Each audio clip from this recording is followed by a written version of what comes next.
What is going on, folks? Welcome to a very special post-game late night edition of TKW Weekly. Now, I know, we haven't seen you guys in a couple of weeks. Been very hectic. We've had some guys traveling. We've been going to games, doing things, throwing watch parties with Slam. Uh, you know, Shout out Jalen Brunson tonight, right? But I just want to hop right into it. It's been a minute. We have a lot to catch up on. Whole first round series we can't even talk about right now. Whole first 3, 4 games from this Miami Heat series we don't even want to talk about right now. What we want to talk about right now, tonight, game 5 at the Garden. A lot of questions, a lot of flack, lot of angst in this fan base coming into this game. I'm done with 30. Get him off this team.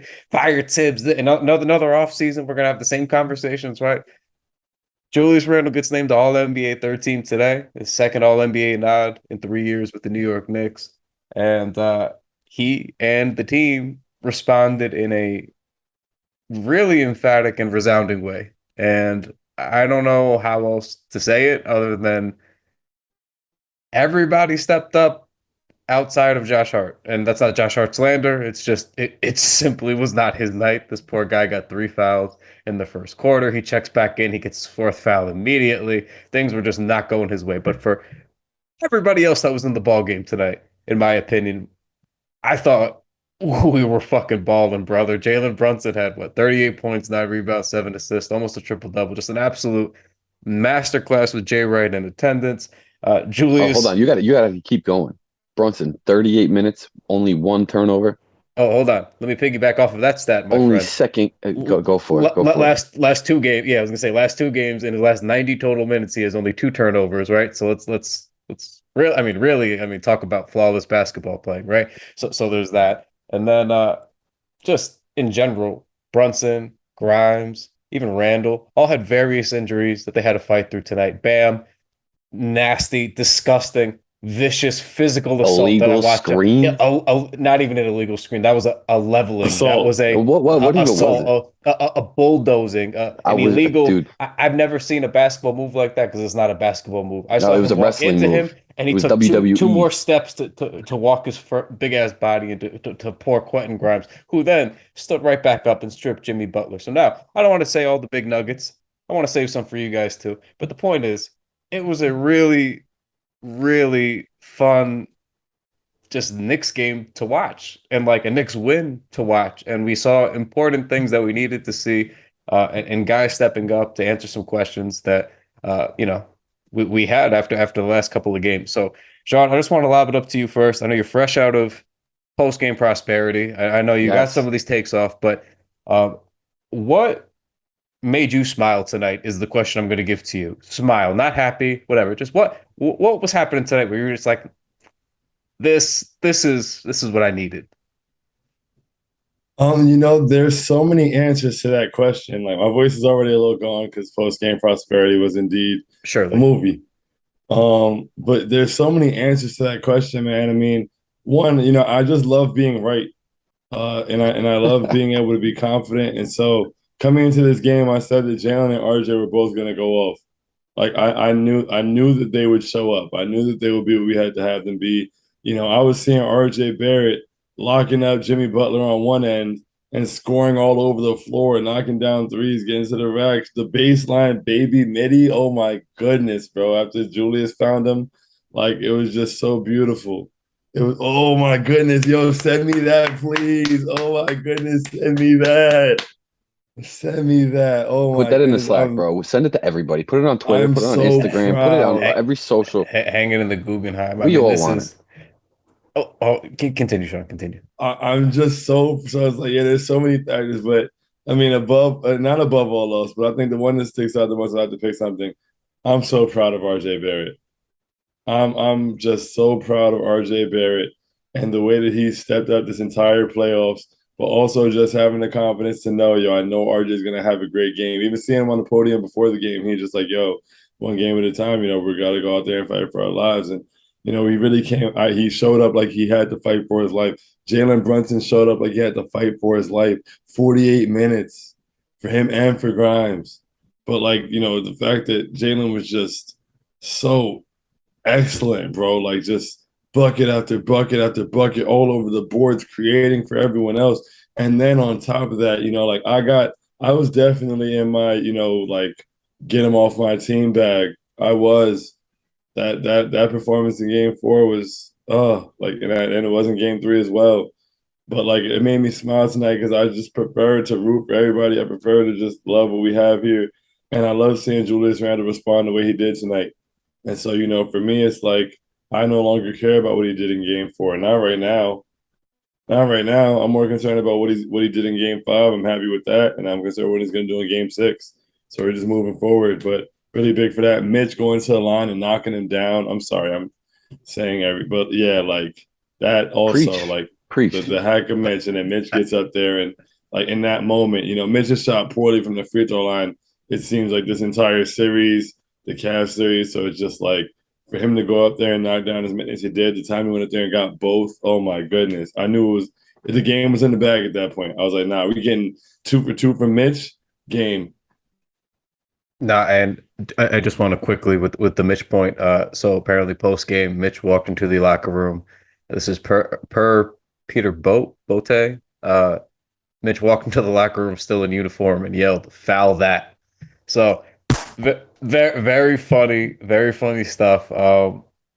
Especially with look, we know about Mitch's offensive issues at times, right? And I don't think it's any for me. Like I was talking about this in Slack. For me, like I'm like maybe older school where I'm like I don't generally expect my centers to like do a lot offense, like especially like if they're not like build coming in as like an offensive center, like you sort of like kind of know, all right, this guy's probably not going to hit free throws. Like I don't get annoyed about it. I just sort of always accept like my center is probably going to be ass at shooting free throws, right? Unless it's like a cat or somebody like that. So not the right mentality, maybe, but that's how I feel. So like I didn't care too much if he's breaking. Like that's the least of my worries is Mitch missing free throws the last two games. There were so many other major things that were happening that's not like he was getting bullied by Bam and shit. That bothered me more, right? But yeah, if they're gonna hack a Robinson, you got to make him pay at least a little bit, at least a little bit. You just can't miss them all, and that's all that we needed. He didn't miss them all. Whack a Mitch. He hit him. He had just enough. He had just enough, and it was a beautiful, I think beautiful thing three or to see. four down the stretch there. And, Important and it stuff, was Missed man. beautiful to see what it four did for the overall. Garden. It was beautiful to see how the Garden responded to Mitch knocking those down and how much appreciation they showed him. Because that was a really big moment and he showed up. Yeah, and the one thing I want to say about the Randall stuff too is, look, I never like people always think like when I throw like any pushback on stuff that it means that, oh, I think guys are totally blameless, whatever, total absolvement. It's like, no, look, he probably could have played with more effort, yeah, sure, but like also now if we look at the four games that he's played in this series so far, he's had two pretty good games, his first game back, right, and this one. So I get that there was a turd sandwich in the middle of those two games, but at the same time, like now we're looking at two good games, two bad games. So you can't go out here and say like, oh, well, he shit the bed the entire. I mean, he had a really good first game back, and he had a really good, both games at MSG that he's played so far, he's been really, really good in this series. So 24, 5 and 5 tonight. He hit his last seven shots that he took. I thought the third quarter was an absolute fucking like 2021 throwback masterclass with him and RJ, like just the way they were working off of each other, really exclusively working off of each other with those passes that they were making, finding each other. Um, I just thought it was really nice to see. It looked like they weren't thinking tonight, is what I thought I was watching. Nobody was thinking when they were playing. They were just playing basketball, and they were mostly playing very free after that first quarter. And that was the biggest thing to me. It wasn't just like all quick decisions, but it was like there was a sort of calm to what they were trying to do. Like outside of RJ briefly to end the game, everybody was pretty calm. Like from the second quarter on, I saw a very comfortable Knicks team, a very calm Knicks team. So that to me is the biggest thing because this is a situation where even though you're at home, you can get rattled, right? You're down 3-1, and to not have that happen, and in fact, you do a little bit of the rattling. I thought they took, you know, even when we almost lost that lead, right? I don't want to go on too long. I want to let Danny talk. But even when we almost lost that lead, it was hovering around 10. It got to like 3 or 4, right? Even when it got to 10, I sort of felt good about bad, but also good about things. Bad because traditionally we know what this means for the Knicks, right? But good because I thought we almost went up. We were up like what, 15? We almost went up 20. the Heat go on a little run. And instead of like totally crumbling, we like, all right, we got the lead back to 10, back to 50. It was like we kept sort of kind of just pushing it out a little bit, just extending the lead enough. And I was like, I don't know, man. Like, I don't know that they got this, but I'm a little bit more confident than I've been in this series because it seems like, okay, when the Heat finally start to go on a run, we're not, like the last two games, we're not just rolling over, right? Because to me, I thought we played like shit, right, in game four, but we were actually right there for most of that game. It was like a 6 point, like we were right. That was a very winnable game, even though we played like dog shit, right? So seeing them not get overwhelmed in the moment here was very good and very, very fun. But yeah, RJ playing great, Randall playing great, Brunson playing great. This was really a mid three like legacy game if there was going to be one. I hate to say that when you're down 3-1 in a series, but hey, look, these playoffs have been crazy, man. Anything can happen. Golden State's up right now on the Lakers. They were also down 3-1. Uh, Parity is in fact good in the NBA. So this is good, especially at this, stage of the game. We're down to what the final 8 teams here. So just very good to see. And my bow on this again before we go to Danny and finish the rest of these conversations is not like I want to sound like, okay, job's done, season's over, but obviously my goal was get to the playoffs, win a series, right? That was my goal the whole year. We did that. And then I thought, okay, anything after that's house money. But then when you actually get to the second round, it's not house money. Now you're here and you see a Heat opponent, you're like, oh, we could actually win. My only ask was, okay, I know we're pretty evenly matched. Can you just at least do 6 or 7 games? Win or lose 6 or 7 games, I'll feel like we had a good fight and whatever happens, happens. We are now there. So don't roll over in game six, please. Please win game six. But in terms of like the scope of the season, I am now pretty fucking fulfilled. I got to tell you, I want this to go 6 or 7 games. These games have been good, but pretty happy no matter what happens now that, we can say second round, 6 or 7 games, and let's see what happens this offseason. No, definitely. I think first of all, I agree with both of you guys. I think you guys know that we pretty much share similar sentiments and kind of splinter off, in thinking, the process of coming to those, the mentality in different ways. But I want to definitely jump off one of the points that you said a minute or two, Kyle, about the last game in game four, right? Where you kind of felt like they were hanging around all game long, right? And it's not like, they got blown out or anything, but they just didn't have enough to kind of overtake the Heat at any point throughout that game. So for me last game, I was sitting there waiting for a run, waiting for the Knicks to come up with some kind of a run, it's something to give themselves a little bit of, a bolster. And it never came. The whole game, we trailed for the most part. And that cushion that the Heat had built just stayed there the entire game. And so for me today, when we came out of that first quarter and started the second quarter, and to see them go on a 10-2 run right off the bat was like, okay, they're showing me something right here because this was what I was waiting for all game in game four. And I'm getting it at the top of the second quarter in game five. So they're showing me some fight. You know what I mean? And then to see Randall take a seat, right? Tibbs sat him for a few minutes in that second quarter there, where he played Brunson the whole game. He played Grimes the whole game. He sat Randall down for a few minutes. Maybe Randall got knocked in the eye. Randall, he's going to want to go out and play. So for me, I'm kind of thinking of it. All right, take a seat, take a breather, relax. You know what I mean? Kind of recalibrate yourself a little bit and then get back in there. And that did wonders. You saw Obi come in, give you 6 minutes. He put up 6 bounds in that time, right? They were flying. They were moving the ball. They were able to first of all, push that 10-2 lead to begin with, but then, continue that momentum and keep that in the Knicks' favor. And, Randall, like I said, sat out the first few minutes of that second quarter, but he ended it with a 3 before the buzzer to take the lead and put the Knicks up 50 to 47. So for me, what I saw from Randall taking that seat and coming back into the game was extra effort on both sides of the ball. Like when he came back in, that's what we got. And we didn't get that from him right out the gate, especially with that first play of the game that you saw people pointing out throughout the timelines and stuff. Mid three, I was saving this nugget for the morning drive. But how can I hold it back? They had 88 points combined. Those three did. Yes, sir. RJ Barrett, 26. He was 8 of 17, I believe. So just under 50%. He hit 3 threes. How many games now has he had multiple threes after, going games where he had eggs? You know what I'm saying? RJ Barrett showed the F up in these playoffs, and he was getting slandered coming into the playoffs. And I feel like he really stepped his game up, and it's been consistent for the most part. It really has. It's been more consistently good than it's been consistently bad or worse off, right? Or a drop off. So that's all there, man. You gotta give him his due. You gotta give him his credit. He's been balling out. Jalen Brunson, I expect it from him almost at this point. Like he gives it to us so consistently in the clutch, calm, cool, poised, just like Kyle was saying.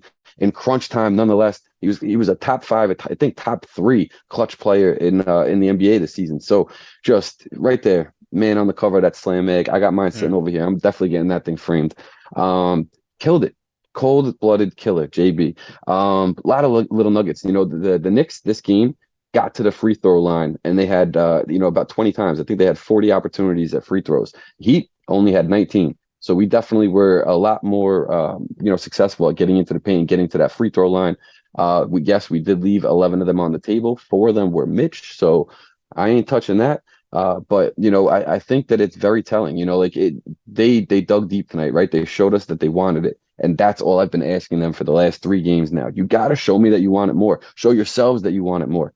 And that's what you saw tonight. You saw them dig deep and show exactly that. So that's what I need to see from them each game moving forward. Miami's not going to be a cakewalk. It's not going to be any easier than it was tonight whatsoever. We defended the 3. I don't want to say really much better than we have, in the past. I just think that we got out there a little bit quicker, and with the crowd and the pressure, on the Heat, guys weren't making shots that they normally would, or that they have been hitting, I should say, in the first 4 games of the series. So when we go back to Miami, I'm expecting those guys to hit a couple of more, threes than we saw them do tonight. So we got to be ready for it. That means that we got to take care of business, in the margins. This is what I've been saying all season long, all extra effort. Got to win the battle on the boards. They were a plus 16 last night. That trend has to continue. Plus 3 in the offensive zone on the glass. 19 turnovers, though. Take care of the ball all season long. These guys average 12 to 13 turnovers a game. Get to the playoffs, and now we're putting up numbers like this. 19 turnovers. Last night, game 4, I think they had 17 or something. Like, just no good. Way too many. Take care of the ball. Take care of the ball. That alone, you get that number down to closer to your average, and you're going to give yourself a better shot at winning the game. Hit a couple more free throws. These games are 10 points, here and there. Give yourself a chance to win the game. So there's still work to do. There's definitely still work to do. I don't want anybody coming into game 6 looking at it light. You can't take it light, especially with the way this series is going, but you can't give up hope. You got to believe. And I think the Knicks need that. They need the fan base to ride behind them. So with all that being said, and before I get too much more long-winded, I want to ask you guys, like, what do you see that the Knicks need to focus on to really take control of game 6? I mean,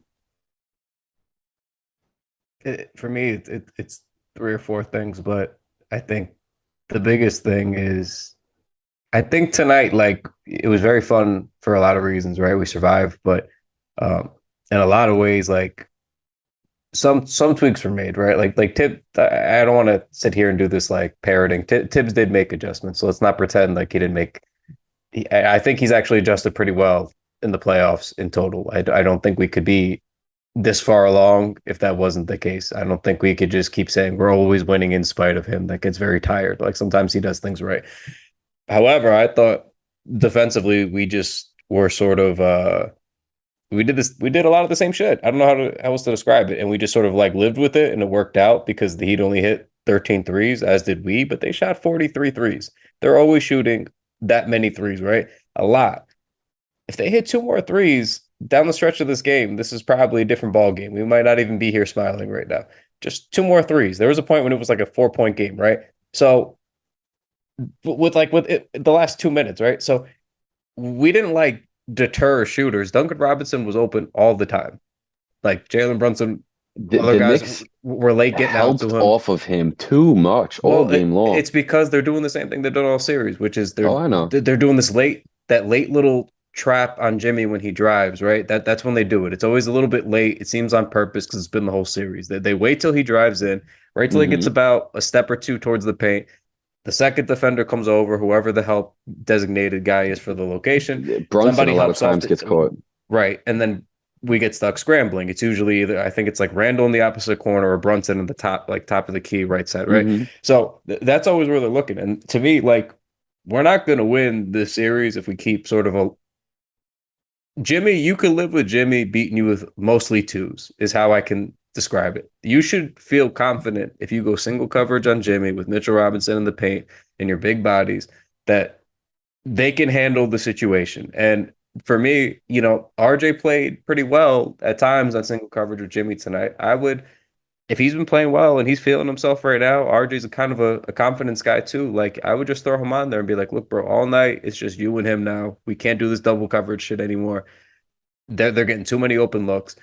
That for me, that's first and foremost because in today's NBA, like they're one big 3-point shooting night away from like ending our season, right? So for me, like let's deter the threes now. Okay, we've allowed it all series. Let's deter the threes, and then yeah, like we can't like sure we won the rebounding battle tonight, which was important, but the Heat still killed us in points off turnovers and second chance points. And like second chance points has sort of been our whole thing this year. That's how like that's been our whole margin for why we've won so many games. Like we could have been a 500-ish team if we were not winning that battle most nights in the regular season. So we can't keep surviving on like basically our big three needing to do this in spite of losing some of these battles defensively, just the carelessness generally with the team with the turnovers. It really wasn't even on one person tonight. It was just a smattering of like 2 turnovers here, 3 here, 4 here for each player. So we can't be this sloppy and we can't lose those battles and we can't allow this many like threes are going to get jacked up no matter what, but you can't allow this many open threes. Like Duncan Robinson wasn't even playing for a while, right? And now in this series, they know he's going to be open and they know he's going to be open all the time. Not just him, all their shooters, all series have been open. So that's my biggest thing. Like I'm a big like if you're gonna beat me with like twos, then beat me with twos. I just don't want to get like fucking bombarded again. So seeing that number of threes, they continue to jack up, and we watch the game. We know how many were open. That's what bothers me. That's what I worry about going to Miami because now it's a series now, and obviously if we don't keep tweaking and changing in the series, we're gonna get caught at some point. So thankful we won tonight, but it was by the skin of our teeth and with a lot of questionable things, I think, that we still need to answer moving forward. So I wholeheartedly agree with everything you said. I'm at the point now where I've just accepted that they're going to get open threes. I don't know. I don't, whatever. Even on that night tonight, we seem like we play hard. Yeah, it's the scheme and like it's the way they've game planned off of the scheme. Like, so they're going to get open threes. I just hope that we continue to give the effort, because with this, the scheme plays into it poorly, but like because of the scheme, you're one mistake away from being completely out of position for everybody. And so as long as we give the effort and, do the best that we can to get out there and contest and rotate and make them have to make those extra swings, because there's been some possessions where we've done a really good job, like especially tonight because everybody, namely Julius, was like closing out inspired. Everybody's kind of invested. Engaged. Yeah, everyone is engaged. So now those threes that were coming after 2 swings, they're making 6, they're making 7, they're making all kinds of swings. They're shooting later in the shot clock. Those things affect the shots they get up also. And so just give the effort. They may end up with open shots, but make them work for those open shots. And mainly because you can't necessarily take away the fact they're going to get open looks, please box out and rebound the ball. Like it's like the amount of open threes we give up, the last thing we can afford to do is allow them to get offensive rebounds and kick it back out. Yeah. That's what they at one point early in the game, they had like 17 second chance points and we had 0. It was like, bro, they are just this is the thing that killed us in the fourth quarter. I'm almost positive that was after they're starting the same way. I want to say that was after the first quarter. You really might be right, bro. They had, and I think at that point they had 35 points, and I was like, damn, over half of their points. They had almost half their points. 13 second chance points at the end of the first quarter, and the Knicks had 0. Ridiculous. You like, I would say you can't win a game that way, but we did. And we had 7 turnovers. Right. Yeah, like that first quarter was exemplary of how the Knicks have been playing throughout the series that have allowed the Heat to take advantage. Like straight up, We killed ourselves in that first quarter. We shot ourselves in the foot repeatedly, and watching them like give those rebounds up. So it's like we're gonna give the open threes up. Cool, whatever. You got to be able to if you're gonna play the numbers game with giving them up, you got to do yourself a favor by ending those possessions, because it's like if you're gonna play the percentage game and you give them extra attempts, then you're playing right into their hands. So we really have to make sure we rebound. I think that's the main priority. Offensively, I think Jalen's going to show up. I think RJ is going to show up. Julius, I still haven't reached, guarantee him territory, but I hope and believe he will show up. So it's like offensively, I love the way that we were able to move the ball. I love the way that Quentin shot early, especially because no one else could shoot to start the game off. But if, like Danny said, we take care of the ball, the turnover's been crazy. We're turning the ball over way more than we ever have, and like they're not even like, oh my goodness, this defense is so great turnovers. Like they're just we have a lot of silly turnovers. Like, Sloppy. Yep. sloppy. Like even on top of rebound, getting the rebound and throwing the ball away in the backcourt. I'm like, bro, come on. Like we live this time we did finish the possession and we still turned it over. So it's like we gotta take I honestly believe, and this goes back to how I felt coming into this series, we're just better than this team. We're just better than the team. If we play hard, bro, if we play hard and play smart and don't beat ourselves, if we hit the boards, if we secure rebounds, and if we take care of the ball, I think that we're good. Nah, I mean, look, you're right, bro. Like That's it. if you if Those are the keys. if you look at game four alone, if we did just maybe 10% better in game four, this could be a 3-2 series our way right now. We're heading to Miami to try to close it out. This is why, like, as long as we won this game, I felt like, all right, man, whatever happens, happens, because I knew, look, we could. I'm not like, I was never sleeping on the Heat, but it was always they're evenly met. I feel we're very evenly matched. I don't care if they're the 7 seed, 8 seed, whatever, because you just know that Jimmy Butler, especially, but Eric Spoelstra and the Heat, they just do this in the playoffs. They do this every year, even before Jimmy. They just do this shit. This is what they do. I respect it. They do well. They know what they want to do in the playoffs. They execute. They execute really, really well. Everyone's always on the same page, no matter who they add. They add in veterans randomly.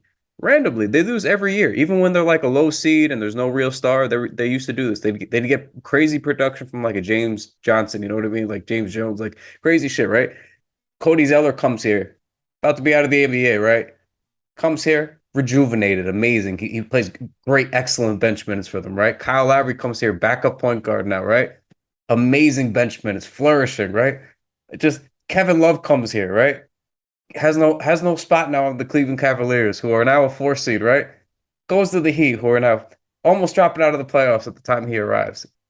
Now he comes and plays in the playoffs. Looks like he's been there for 2, 3 seasons. I'm like, I can't believe this guy was on the Cavs early. Looks like he's been in the Heat 3 seasons.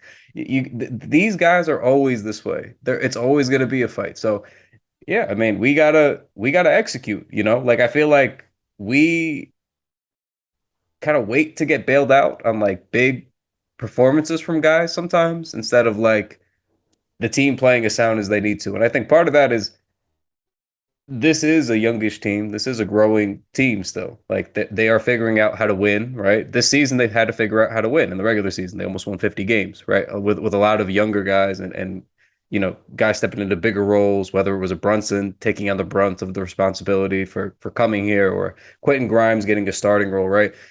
In different ways, these guys were having to learn, right? Even RJ, terrible regular, not terrible, but up and down regular season, right? Gets to the playoffs, he looks like a different player, right? Guys are figuring shit out on the fly because this is like their first time now in the second round, their first time advancing, right? The Heat, for a lot of these guys, like they've been here before, like they know what to do, they know what to expect when they get to Miami. So anyway, that's the challenge. Is they're going to execute when we get to Miami, and we have to be up for it. But this is not a series that, like, if there was ever a series where I felt like we can come back from 3-1 or 3-2, this would be the one. It's going to be very, very tough still. But like, if this was the Bucks down 3-1, I'd be like, all right. Maybe we get another one before we get out, but there's no fucking chance. We're gonna, Giannis is a buzzsaw, whatever, right? It's like this is like, I don't know, man. We fucking yeah, if we're scoring and we tighten up just a little bit when we get to Miami, this could be 3-3 in no time. So I don't know. I'm feeling pretty good about things. I mean, where's your if 1 to 10? What's your confidence meter at now? Uh, I would say I'm at 7. 6, 7. I'm not. It's not slam dunk, but a little bit of momentum. I don't feel doom and gloom. I think a little bit above a 5 or a 6 is fair. Ooh, you started high, and as you talked, you talked yourself lower and lower. The older I get, I feel like I'm I getting get it. I dangerously understand. optimistic with this team, and I don't like it. I used to be like very like cautious, and like then I'll say something that I think is cautious, and then you're like, oh, you started high, and I'm like, I don't know where I I get am it. on the chart anymore. I think I've gone really optimistic. I think I'm losing people. I think I apologize. My brand has changed. If you're looking for me to be harder, It has. It yeah, I don't know. definitely has. I'm telling you, man, winning solves everything. I'm very happy. I don't have a lot of I don't know. I feel like a lot of these fans got to do a little bit of growing up, right? I made it through some tough times. I'm watching second round Knicks basketball right now. It takes a lot Hell yeah. to make me not What feel what a confident. positive vibe to end Yeah, this I on, don't. man. Feels weird for me to say. Anyway, you guys continue. What's your confidence meter at? I'm taking your 5.75 because I'm averaging, the three numbers that you put out there. No, I'm just kidding. I gotta go with that. I gotta go with that. Man, I gotta go with the seven. I'm gonna go with a seven because I like to be optimistic. I like to be positive. I like to spread positivity. I like that. That's my thing. You know what I'm saying? And the Knicks need that right now, right? Like this isn't the same Knicks team that we've watched 10 years ago, 7 years ago, 6 years ago, 5 years, three. You know what I'm saying? Like this team right here, this season, this what they showed us this game, this season. I just feel like, man, you gotta believe. You know what I mean? The last thing I saw on Twitter before we started this was Earl the Pearl retweeting the Knicks and saying, "You gotta believe. You gotta believe. You gotta believe. Of course, you gotta leave, room for, grounding and baselines. I'm gonna shut up because I'm sticking with a seven, and that's it. Wrap Yes, this I up, mean, Shaun. I'm not gonna lie. Uh, I was down bad after game four. I felt betrayed. I felt like they weren't gonna show up for me, and I couldn't. I felt like I kept saying I can't care more than they do. But tonight, they showed me they care, and so I'm back up. We back up. I'm back in. I'm ready to be heard again. I'm still alive. I'm going with an 8. I'm feeling I it. love it. All I right. love it. I saw what we did. We were a great road team all year. I fully believe this team is capable of taking this show on the road, going into Miami and getting a big time dub, knowing that with the opportunity is at hand to come back to the Garden. I think if we can get that one win in Miami, we've needed one this whole series. We didn't get it in the two, like Kyle said earlier. We played terribly in game 3 and 4. We played Yes. terribly. And we in game 3 we got blown out, but game 4 we played terribly and we're right there the whole game and still gave it away. So game 6 we come out and just play a good game, a solid game. If we play anything like we played tonight, I said on post game prosperity, just take Bikini Bottom and push it somewhere else. And so that's how I'm going to take this performance and push it to Miami. And if we can Let's get go. that dub, I think game 7 at the Garden with an Imagine. opportunity to go to the Eastern Conference Finals after coming back from 3-1 is going to be one of Zoom. the greatest sports environments in the history of sporting events. It is going to be absolute cinema.